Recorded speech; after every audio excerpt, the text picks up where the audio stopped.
So I've been dying to find out how these guys did on their BJCP tasting exam. They just took it this past Sunday, although, you know, that's relative compared to when you see the video. But if you're not familiar with the BJCP exams, there's an online exam that you have to pass, and then you take the tasting exam. So the tasting exam, they give you a bunch of beers, and you have to write score sheets for each. Meanwhile, they've got a group of judges in the corner who are all filling out the same score sheets. So the scoring is broken down into 20% of your score is how close you come to the other sets of judges. 20% is the perception, 20% is your descriptive ability, 20% is the feedback that you give whoever's beer it is, and then your completeness and communication is the last 20%. So when they went up to Fort Collins, we just filmed this episode, and they brought these back for us. So what'd you guys think? Well, I think, first of all, I was more anxious about the online entrance exam. I mean, when they throw 180 questions at you, multiple choice, in 60 minutes, and you've got to complete those. Yeah. You've got 20 seconds per question. I was just like, can I even do this, you know? Yeah. And we actually had one of our subscribers had mentioned that they'd like us to do kind of a prep video for the online exam. So I think we're going to do that, as well as, I don't know, we'll maybe do some other content for that as well. Right. So it'd be great. The more judges we got, the better. Right. Yeah. You know? So I was, you know, because I think there's a little bit less at stake in the, you know, the actual tasting exam. You're either at this point, Justin and I will either be an apprentice judge or we'll be a recognized judge. Yeah, and that's one thing I didn't mention is, so your score on the exam determines what rank you can achieve after you earn enough points. So if you fail it, you're an apprentice. If you get a lower score, then you can become a recognized judge. With 5 points, you can become certified. With 20 points, you can become national, but only if your score is high enough. And then to be a master, I think you have to have there's a written exam. Yeah, I think for national and the master, you have to do the written exam, which is essay questions, and you have to develop a recipe on the fly. Yeah. So, which is something I'm sounded pretty tough. Totally not interested in at all. Yet. So, not at this point. maybe when I'm retired and I have nothing but time on my hands, then. So do you know what score we have to have just to pass on this tasting exam? I think it's 65, isn't it? 60 or 65? I'm not sure. We should Google it real quick. The online entrance exam was 60%. Yeah. Yeah, I think it's 60% too. I think if you get between anything less than 60, you're an apprentice. Anything over 60, then you're either what's the one all recognized? No, I thought there was something between recognized and to Google it. But I thought there's something between. It's apprentice, then recognized, certified, national, and master. Okay, so what's underneath apprentice? Nothing. Novice, if you haven't taken it's provisional. Or provisional. The online, So I thought there was something. I thought you had to get at least 60. Oh, it's so if you get any passing score below 70, then you're recognized. Okay. If you get between 71 and 80, or I'm sorry, I said that wrong. So recognized is any passing score, apprentice is failed.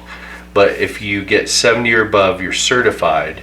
80 or above, you're national, and 90 or above, it's master. Okay. But you need points in addition to that. Yeah. And you get like half a point per judging session in competitions, and you can get other points as well, doing non-judging, but half of your points have to be for judging. It's half a point per judging session with a maximum of 1.5 points a day. And a minimum of one a day. Yeah. But it's a maximum of 1.5 points per competition, I think. It was the way it was worded. Or 3. I'll have to look it up. But Yeah. it was something weird like that. I was like, oh, There I was see some why they math. did like Yeah, that. There was and we can cover that a little more later. We had links and stuff. And you guys actually, I just submitted the report to give you both a point for the Kolsch comp. Oh, there you go. Yeah. All right, nice. Yeah. So I'm For the member only, Mike. we just did a member only Kolsch comp, and these guys, I partnered them up with 2 other judges, Yeah. and 40% of the way there. Let's see when I pass this test. All right. But yeah, I agree with what you said. I was more nervous about both the tests than I had any right to be, but definitely the online one, because doing some of the practice exams, they were asking some crazy questions. So it was, it's like, compare the original gravity between California Common and Kentucky Common. I'm like, what? Who knows this? I can remember that. So it's something that Mike had mentioned is like put cheat sheets all over the place because this is open book. The online exam is open book, so put cheat sheets all over the place. And that's not cheating. No, it's okay. They encourage you to do it. But it's with 20 seconds per question. Right. It's if it's not right there at hand, you just guess. Okay, and that's a spoiler. That's my strategy. I told them is, if you know the answer, answer it. If you don't know it, guess, mark it, and move on. Yeah. And then when you're done, come back and start filling out researching the ones that you marked. Yeah. If anybody's familiar with taking IT certification tests, same strategy is in play here. So it's really the same thing. Yep. So, but the online one I was actually honestly surprised that I passed on the first one. I thought for sure I was going to fail it. So I was like, because you can buy a pack of 3 for basically 3 for 2. Right. So you spend $20 to get three tries. I did that, passed it the first time, but I was fully expecting to have to count the first test as a practice test. Right. But and you passed the first time through too. I passed first time. Yeah, I think if you buy the 3-pack, it increases your chances. Yeah, I think it probably Just because does. Murphy's like, I bought the 3-pack, but I was more interested in passing it the first time, so I didn't have to waste another hour taking it again. And so, I was not expecting to fail it, but I was also not. I didn't think it was a given I would pass it. Does that make sense? Yeah. So so I was glad to have passed it. I mean, it does take some study. oh yeah, I studied a lot. Yeah, it was. There was a lot there that I just didn't know, and Yeah. I'm sure I guessed some of them right. And Well, and then when probably you get squeaked by. your your score sheet back or your scoring, the results of your tasting exam, Right. they highlight what you should read and study, Right. and it's a list like the whole page. Right. Man. Yeah. Well, I mean, let's talk about that tasting exam. I mean, John Haven was one of the proctors, and if you're watching, John's a good guy. Yeah, if you're watching, John, thanks for being a proctor. Thanks for helping put this on. I was just saying, it was the last episode that got paired with him for the Sweetheart's Revenge, and he's a great guy to judge with too. Yeah. And and he messaged me the other day asking how it went. I was like, well, I think it went okay. There were out of the 6 beers, there were 2 that I'm really not happy with on how I did. One of them, I misheard what he said the style was. Oh, that's I got the good. hearing aids and everything, and I'm not hearing well, and he said strong bitter, but all I heard was strong beer, and I'm like, that's not a category. As soon as he said it, then he's walked off. He's doing the next thing, and it's a quiet environment. I can't just say, "Hey, what'd you say?" So I don't know what he said, and I mean, he gave the category number 2, and I didn't know. But I didn't have the you don't know it, memorized with the category numbers. So I wrote strong beer, and and just had to judge it as a strong something. Beer, but I'm like, that's not a category. Yeah, and it's an ESB, right? A strong bitter is an ESB, pretty much, isn't it? yeah. And I wouldn't consider that a strong beer. Yeah. Right. Yeah, exactly. Right. Yeah. So so then I struggled with that one as far as not necessarily knowing exactly if it was to style or not, but I'm writing all the descriptions of what I'm tasting and everything. So and I think my score in the end may have been semi close to the judges. Yeah. But I mean, if you get completeness, perception, I mean, you can still nail all of those. Right. Yeah. And just and you'll lose points on being off from the style and your recommendations. But. So just before we go on, let me cover real quick what we judged, and then we can talk about then we can kind of refer to. So first one was German Pils. So I think we're probably both pretty familiar with that. The strong beer and strong bitter was the next. Then Flanders Red, and I'll have a comment about that here in a second. Belgian Dark Strong. Okay, cool. An oatmeal stout, which prompted us to get one of these beers, and then finally an American Pale Ale, which I thought, hey, we got this, and have some comments about that. But yeah, the Flanders Red, all like the week before, I'm like, keep seeing. Well, let me back up. On the online exam, there were a lot of references to Flanders Red. Yeah, I was like, oh man, I got to study that because I've never had one in my life. Don't know anything about that. all the days up to the test. Oh yeah, Flanders Red, read Flanders Red, read Flanders Red. Did I? No. They're like, Flanders Red. I'm like, son of a, dude, you're kidding me with this. And then oddly, that's like the one I scored the highest because I was like, yeah, it's sour, good to go. Yep. So I thought it was actually all right. And I think, I know we want to talk about each one, but I think on that Flanders Red, I had actually skimmed through that one that morning for some reason. No. But when I think of a Flanders Red, I mean, recently one of my favorite beers is the New Belgium La Folie, right? La Folie, however you want to say it. And I read, or I found out some months back that the actual style for that is a Flanders Red. Oh, okay. And so, when I taste one now, that's at least one beer I can compare to. Not that that's necessarily the ideal Flanders Red. Yeah, I mean, it's a brown. But it's a style you can remember, and you can right. And so, as I'm drinking that Flanders Red, I mean, it was good. I enjoyed it. I thought it was a little too vinegary. I can see that. And so I kind of knocked it for that a little bit. I'm not sure. That's the one thing I didn't write down what I scored. Yeah. Like a lot of people did. Yeah. So I couldn't tell you. I know I scored it somewhere in the mid to upper 30s, the Flanders. Well, it's good because the judges scored. because it came in at 37. Yeah, 37 right, from the judges. Right. So I think I was close on that. I think if we go back to the first one, the German Pils, I think I scored. And this is me guessing at this point. I'm thinking I scored like a 39 on that one. Oh, that's good. Yeah. So somewhere up in there. Because I did think that one was, I thought that was pretty good. And, oh yeah, that was delicious. Yeah. No, well, that was the commercial. That was the one. Well, I shouldn't say one. One of the two commercial examples. Right. So, and I looked it up, and I think it was Trumer. I'd never heard of it, but he said about it being it was a commercial example from the BJCP, and it was in a green bottle, and that's the only one I could find. So I think that may have been it, but it was delicious, obviously. Right. But yeah, I don't know. It's So did they do anything weird? So the oatmeal stout is, he said, okay, 16B oatmeal stout, and it was one of I just lost. We were just talking about him. Left hands? No. The organizer. Fred. Thank you. Jeez. Right. Is one of Fred's homebrews. Yeah. Right. And I think he said he brewed it as It was a sweet stout. It was a sweet stout, a milk stout, right? Yeah. So, and it was obviously, totally off. You're tasting it, I was like, man, this mouthfeel is all off. Yeah. It was an okay beer, but it was obviously not. Yeah, just not. I think I knocked it pretty hard. That was my lowest scoring beer. I gave it, I think, a 26. Obviously, good, 24. And it was. I honestly, I thought it tasted like wort. I'm sitting there to the more I taste it, I'm like, this is unfermented beer. And I listened. I was like, in my descriptors and everything, I said, this, needed to sit on the yeast longer, or it just, to me, it just was. Yeah. It was, and that's probably good early, feedback. Yeah, that's probably good feedback. Yeah. So.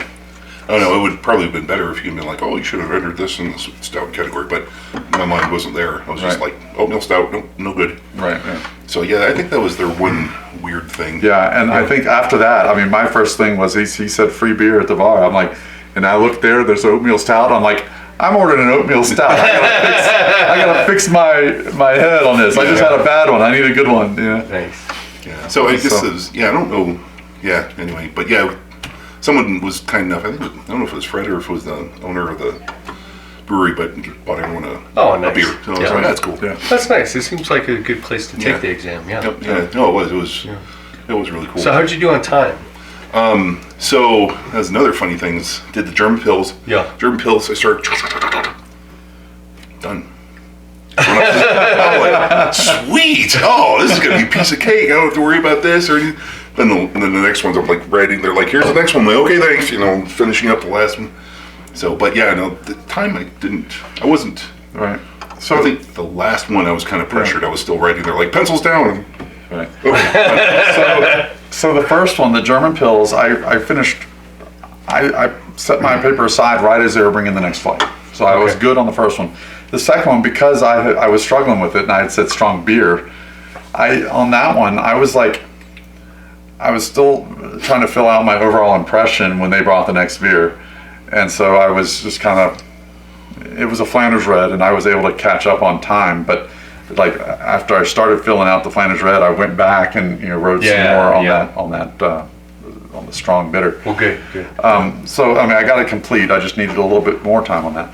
Everything else, I was good on time. At the end on the American Pale Ale, I had to pee. Oh, yeah. And so he said 2 minutes left, and I'm pretty much done because I was like rushing through it. And then I got up and hit the restroom while everybody else is finishing up. And then as I'm walking in the restroom, I heard him say pencils down. Okay.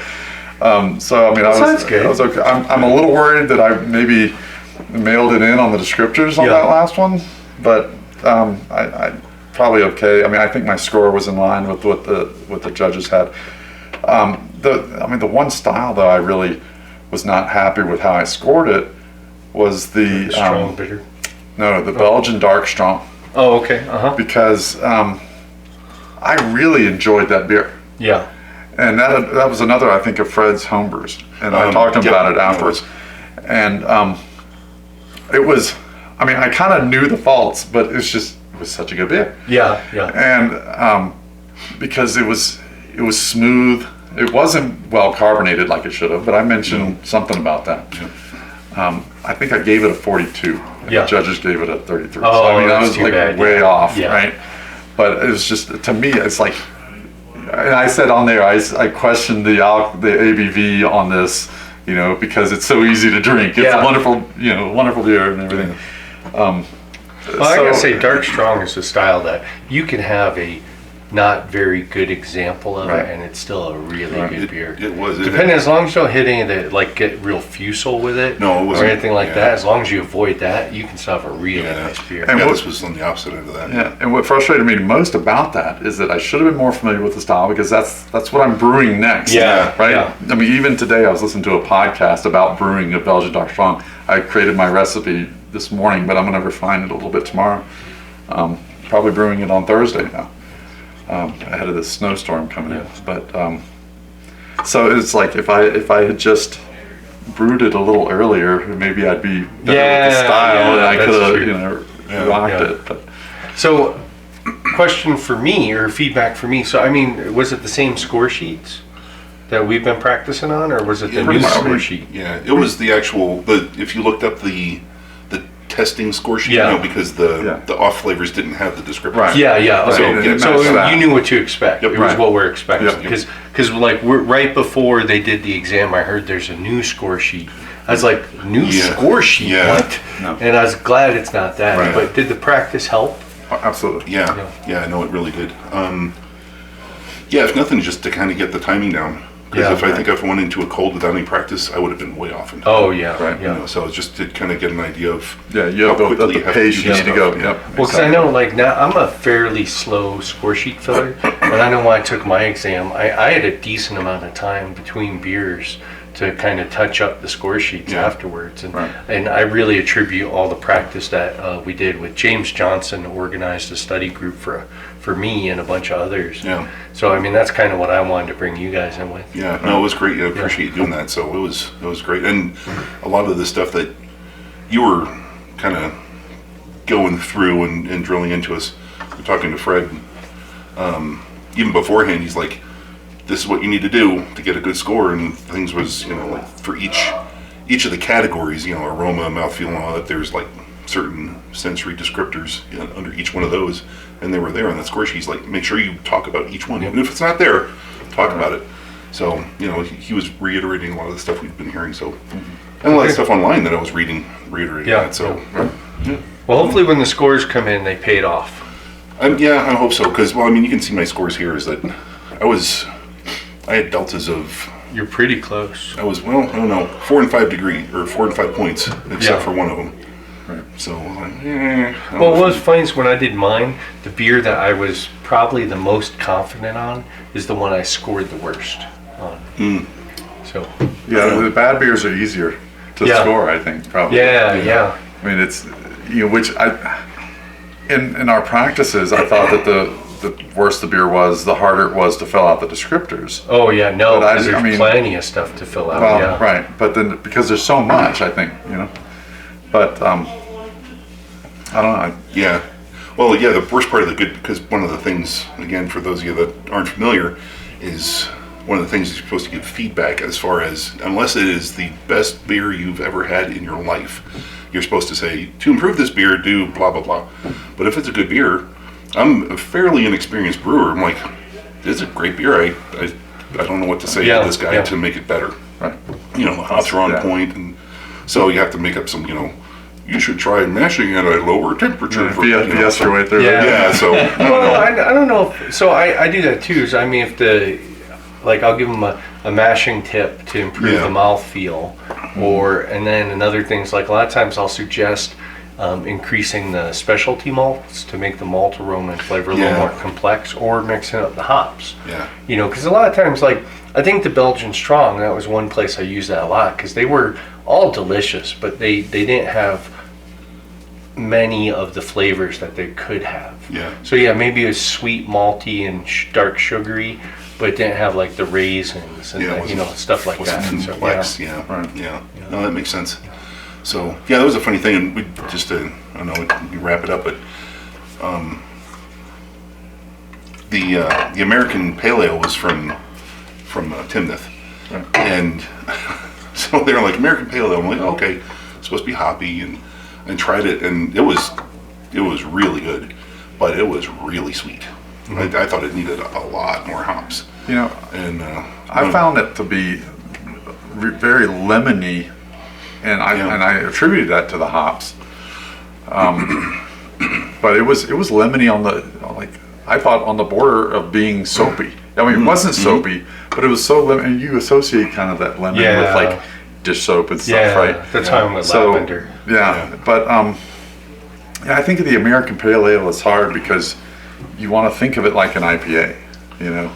And the IPA, you want that hops, but I don't know.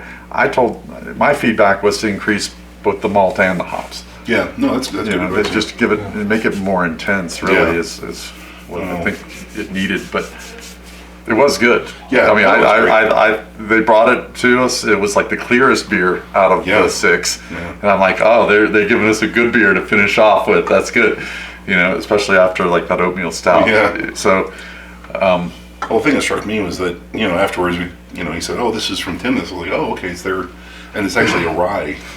Right. American rye. I'm like, and everybody, you can hear all the people commenting. They're like, I didn't taste any rye in that. There was no spicy. People always say you had spicy, and I usually don't pick that up. Yeah, and I think you probably have to have a lot. That's why I'm really interested in making the Rogan beer. Yeah.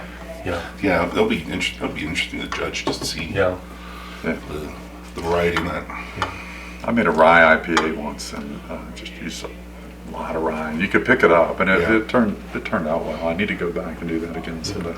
Well, when we do the Rogan beer for the club comp, one of us is going to, I'm going to brew mine with a German lager yeast, and he's going to brew his with, and at lager temps, of course, and he's going to brew his with the Hefeweizen yeast at, ale temps, which is the 2 ways you can go with it. I haven't even researched that. Yeah. When is that? Which month is that? It's pretty far off. This is good. Yeah, if you're in the club, the next comp is Pale Ale. It's at the end of April. Yeah, so I think Rogan beers. Yeah, and then Irish Reds after that. Maybe Rogan beers after that. That's what I think. Yeah, because then it's Rogan beer. And this is probably a little interest to everybody, but it's Rogan beer, and then winter beers, and then stouts and porters, right? Autumn seasonal, right? Autumn seasonal. Yeah, autumn seasonal. Yeah. So So, and speaking of which, if you are in the Colorado Springs area, Brew Brothers of Pikes Peak is a great club. If you join up with us, we'll be doing another judging sessions. These guys might, be training or something. We'll see. Yeah, if they're, especially if John's doing one in fall. That'd be great. I mean, I might want to study up for that. Yeah, I mean, pass or fail, I plan on doing another tasting. I mean, it was fun, are you really? Mainly because it was fun and it was fine. And it's cheaper the second time around. Once you're in the BJCP, I didn't realize that. It's $15 instead of the $40. So and if you're worried about it, if you get a lower score, they don't reduce your rank. No. Yeah. Right. You can only go up. Yeah. Right.